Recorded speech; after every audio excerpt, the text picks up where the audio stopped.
भारतीय सेना का एक ऐसा जवान जिसको आज भी बेड टी दी जाती है, 9 बजे नाश्ता और फिर रात का खाना भी दिया जाता है।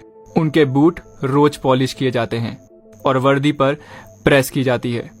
आप सोच रहे होंगे ये तो सेना का एक ऑफिसर के दिनचर्या का हिस्सा है, लेकिन आप जानकर हैरान हो जाएंगे, हम जिनके बारे में बात कर रहे हैं वो शहीद हो चुके हैं, लेकिन इसके बाद भी उन्हें जीवित सैनिक की तरह पूरा सम्मान दिया जाता है। उस जवान का मंदिर भी है जिसमें रोज पूजा अर्चना होती है। कहा जाता है कि ये सैनिक आज भी चीन बॉर्डर पर पहरा देता है।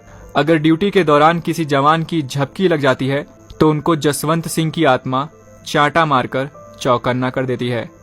हम बात कर रहे हैं शहीद जसवंत सिंह रावत जी की, जिसने अकेले 300 चीनी सैनिकों को मौत के घाट उतार दिया। जसवंत सिंह रावत का जन्म 19 अगस्त 1941 को पौड़ी गढ़वाल के बेरुल गांव में गुमान सिंह रावत के घर में हुआ था। 17 नवंबर 1962 में चीनी सेना ने भारत पर हमला कर दिया था और तवांग से आगे निकलते हुए अरुणाचल प्रदेश के नुरांग पहुंच गई थी। उधर जसवंत सिंह रावत 1000 फीट की ऊंचाई पर स्थित नुरांग पोस्ट पर ड्यूटी दे रहे थे। चीन भारत के इस क्षेत्र पर कब्जा जमाना चाहता था। इस दौरान भारतीय सेना की गढ़वाल राइफल की 4थी बटालियन को नुरांग पुल की सुरक्षा के लिए तैनात किया गया था। चीनी सेना बड़ी तादाद में थी, वहीं गढ़वाल राइफल की इस बटालियन में चीनी सेना के मुकाबले बहुत ही कम सैनिक थे, इसलिए चीनी सेना भारतीय सेना पर हावी हो रही थी, जिसको देखते हुए भारतीय सेना ने गढ़वाल राइफल की 4थी बटालियन को वापस बुला लिया। पलटन वापस लौट रही थी, लेकिन जसवंत सिंह रावत, गोपाल सिंह गुसाई और लांस नायक त्रिलोक सिंह नेगी ने ऑर्डर न मानते हुए वापस लौटने से इनकार कर दिया। इस लड़ाई में लांस नायक, त्रिलोक सिंह नेगी और गोपाल गुसाई चीनी सैनिकों का बहादुरी से सामना करते हुए शहीद हो गए, जिसके बाद 18 नवंबर को 21 साल के जसवंत सिंह रावत ने मोर्चा संभाला और 72 घंटे तक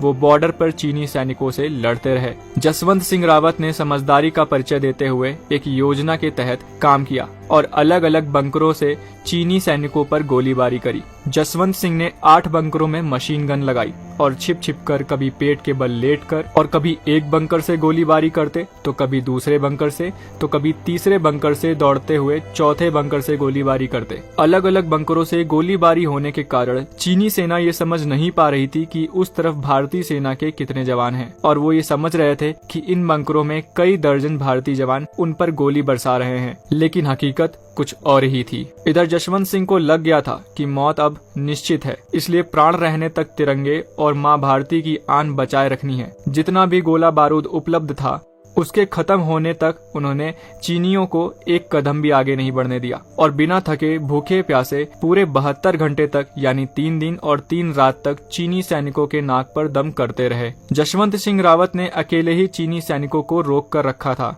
और अलग अलग बंकरों से फायरिंग करते हुए 300 से अधिक चीनी सैनिकों को ढेर कर दिया था। इस दौरान 2 स्थानीय लड़कियों ने जसवंत सिंह की मदद करी, जिनका नाम शेला और नूरा था। जसवंत सिंह जिस भी चीनी सैनिक को मारते, ये दोनों बहनें उस जवान की राइफल और हथियार जसवंत सिंह को लाकर देती। चीनी सैनिकों को मारते मारते जसवंत सिंह बुरी तरह से घायल हो चुके थे। जब उन्होंने देखा कि चीनी सैनिकों ने उन्हें चारों तरफ से घेर लिया है तो उन्हें एहसास हो गया कि उनको पकड़ लिया जाएगा, तो उन्होंने युद्ध बंदी बनने से बचने के लिए एक गोली खुद को मार दी। चीनी सेना के कमांडर ने जब ये देखा कि सिर्फ एक जवान ने चीनी सैनिकों के नाक में दम कर रखा था और 300 चीनी सैनिकों को ढेर कर दिया, तो चीनी कमांडर को ये बर्दाश्त नहीं हुआ, तो गुस्से में चीनी कमांडर जसवंत सिंह का सर काटकर अपने साथ ले गया। जिसके बाद भारतीय सेना और टुकड़ियां युद्ध स्थल तक पहुंच गई। उन्होंने चीनी सेना को आगे बढ़ने से रोक दिया। इस बहादुरी के लिए जसवंत सिंह रावत को महावीर चक्र और गोपाल सिंह और त्रिलोक सिंह को वीर चक्र दिया गया। उधर जसवंत सिंह की बहादुरी से चीन इतना प्रभावित हुआ कि लड़ाई खत्म होने के बाद उन्होंने शहीद जसवंत सिंह का सिर लौटा दिया। साथ ही साथ एक